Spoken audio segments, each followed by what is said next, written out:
রাশেদ খান, আপনার কাছে আসি। আপনার ইম্পর্টেন্ট কথা আপনি বলবেন, খুবই ইম্পর্টেন্ট বলতে হবে, থামিয়ে দিয়ে বিরতিতে গিয়েছিলেন। হ্যাঁ, শেষ করেন। আচ্ছা, তো আমি যে কথা বলছিলাম, দেখেন ওই দিন তো জাতীয় সংসদে বিএনপি পক্ষ থেকে জনাব সালাউদ্দিন আহমেদ কথা বললেন। এখন জামাত যেহেতু বিরোধী দল, আসলে এই ইস্যুতে জামাতের কার কথা বলা দরকার ছিল? যিনি জাতীয় ঐক্যমত্য কমিশনে ছিলেন, যিনি আসলে প্র্যাকটিস করেছেন, তার কথা বলা দরকার ছিল। এখন কি হলো, জামাতের পক্ষ থেকে জামাতের আমির তিনি কথা বললেন। এখন কথা বলতে গিয়ে কি হলো, জনাব সালাউদ্দিন আহমেদ যখন উত্তর দিলেন, এর প্রেক্ষিতে তিনি যে কথা বলবেন, উত্তর দিবেন, প্রতি উত্তর দিবেন, এই নলেজ তো আসলে তার নাই। মানে নলেজ নাই বলতে আমি এইটা বোঝাচ্ছি যে আসলে এই বিষয়ের উপরে তার আসলে ওই যথাপযুক্ত নলেজটা নাই, না থাকা স্বাভাবিক। কারণ একজন মানুষ তো একই সাথে আপনার সবগুলো বিষয়ে জ্ঞান রাখবে না, রাখলে তো সেখানে জামাতের আমিরই যেতেন। তো আমার কাছে মনে হয় যে জনাব সালাউদ্দিন আহমেদ যথার্থই তিনি সেখানে উত্তর দিয়েছেন, এবং বিএনপির পক্ষ থেকে তিনি যেহেতু ঐক্যমত্য কমিশনে সেখানে প্রতিনিধি ছিলেন এবং এই বিষয়ে তার বিস্তর জ্ঞান রয়েছে, পড়াশোনা রয়েছে, তিনি গাঠনিক প্রক্রিয়ার সাথে ছিলেন, সুতরাং তিনি উত্তর দিবেন।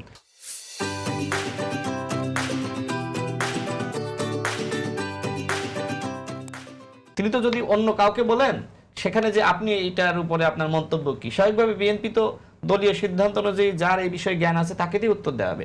আর আমি একটু শেষ করি, দেখেন সরকারের যে 28 দিন, এই 28 দিনের সরকারের অর্জনটা কি যদি আমি সংক্ষেপে বলি, সরকার এই 28 দিনের ফ্যামিলি কার্ড মানুষের সামনে কিন্তু সেটা চালু করেছে। ইমাম, মুয়াজ্জিন এবং অন্যান্য যে ধর্মীয় সেবক তাদের সম্মানী ভাতার ইস্যুটা সামনে এনেছে, মানে চালু করেছে। এটা ঈদে আপনার দুস্থদের বা গরিবদের ত্রাণ উপহার দিয়েছে। এছাড়া আপনার দেখেন যে জাকাত ব্যবস্থা, যেটা জামাতের অন্যতম একটা উদ্যোগ ছিল, এখন বিএনপি কিন্তু শুধুমাত্র জামাতের উদ্যোগ এই জন্য বাদ দিয়ে দিবে এরকম না। বিএনপি ওই যে মুস্তাফিজ যেটা বললো না, যে আমরা সবাই মিলে একসাথে কাজ করবো, আমার কাছে মনে হয় যে বিভিন্ন সময় দেখবেন এই জাকাত ব্যবস্থার ব্যাপারে জামাত অনেক বেশি কাজ করেছে। বিএনপি সরকারে এখন জামাত এই ইস্যুটা নিয়ে কাজ করে, এই জন্য বিএনপি করবে না। বিএনপি কিন্তু এই হীনমন্যতার রাজনীতি করে না। বিএনপি কিন্তু এই জাকাত ব্যবস্থাপনার জন্য ইতিমধ্যে কয়েকজন আলেমকে ডেকেছিলেন আমাদের মাননীয় প্রধানমন্ত্রী। কৃষি ঋণ মওকুফ, এই কাজটাও কিন্তু ইতিমধ্যে করা হয়ে গেছে।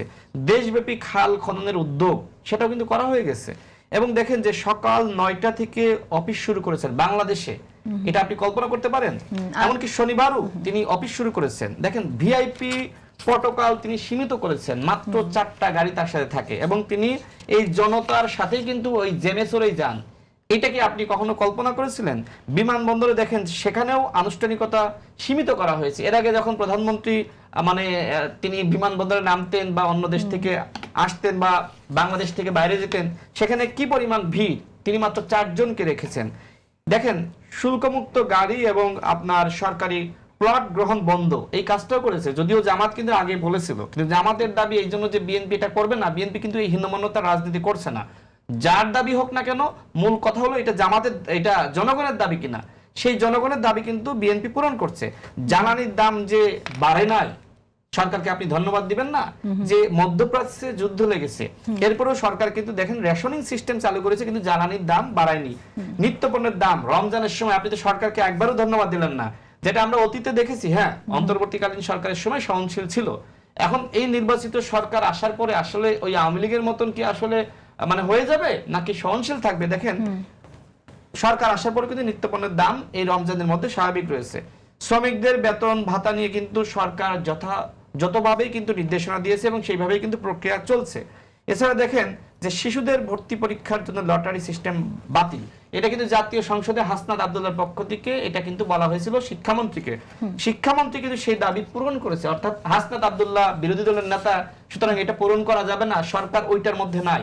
অর্থাৎ আমার বন্ধু মুস্তাফিজ যে কথাগুলো বললেন যে আমরা একসাথে কাজ করি, আমার কাছে মনে হয় যে বিএনপি সরকার আসলেই সবাইকে নিয়ে কাজ করছে। সর্বশেষ বলি, এই যে বিদেশে যাওয়ার সময় আমরা দেখেছি যে আমাদের শিক্ষার্থীরা এক ধরনের মানে ভোগান্তিতে পড়ে, সেক্ষেত্রে কিন্তু সরকার উদ্যোগ নিয়েছে যে 10 লাখ টাকা পর্যন্ত জামানতবিহীন ঋণ দিবে।